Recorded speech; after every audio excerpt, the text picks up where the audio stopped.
Emagumbini amane omhlaba ngiyabingelela ubula uDlamini eMpumalanga ePiet Retief. Umbuko lo muhle yakho ekhaya. Inkosi ibusise, inkosi ikhanyisele. Idlozi uma ngabe kukhona into lekukhomba yona. It's either umuntu wesifazane noma umuntu wesilisa noma ngumsebenzi noma imali. Noma ngabe yini enhle. Liba nendlezo kuba lento liyenze kuba kube lula kuba uyithole, akubi likhona. Manje kukhomba ukuthi kufuna uhlabe imbuzi. Le mbuzi uyithola mase awusebenzi. Kuba nezawo le mbuzi uyithola mbukelo khona ekhaya. Idlozi liyakulekelela empini obhekana nayo. Makuthiwa yileli kukhomba kuba hamba ngendlela le. Kodwa mawuqabanga ngakho ngokwengcondo bese uthi idlozi nandakusela idlozi vele uzosokola mbukelo khona ekhaya.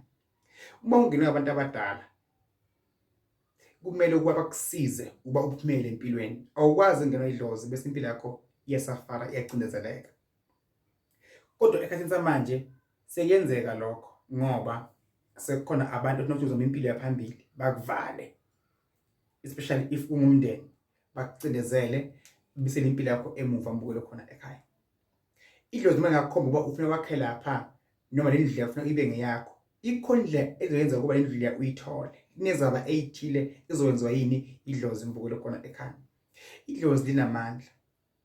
Noma yini ufuna emhlabeni ufuna empilweni yakho ungayithola via idlozi, through idlozi lakho lasekhomamo wakho noma lasekhaya kini.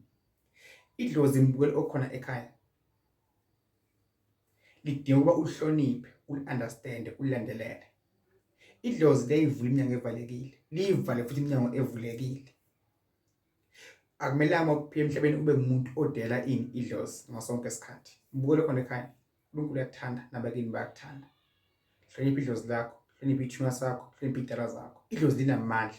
Not akukho umuntu omthandako or elithandela yena abawuvusa umuzi wasekhaya kini noma lifuna umuntu akulobole. Ikhona indlela lenza ngakuba nigcine nichumana nisondelana. Not akulukhulu kangakanani. Liba nendlela yokuyenza leyo nto leyo. Idlozi liyanekhiya ezinzima kakhulu. Idlozi liyakwazi ukuvula lapho kuvalwe khona. Nkosi kusengiyabonga. Amen.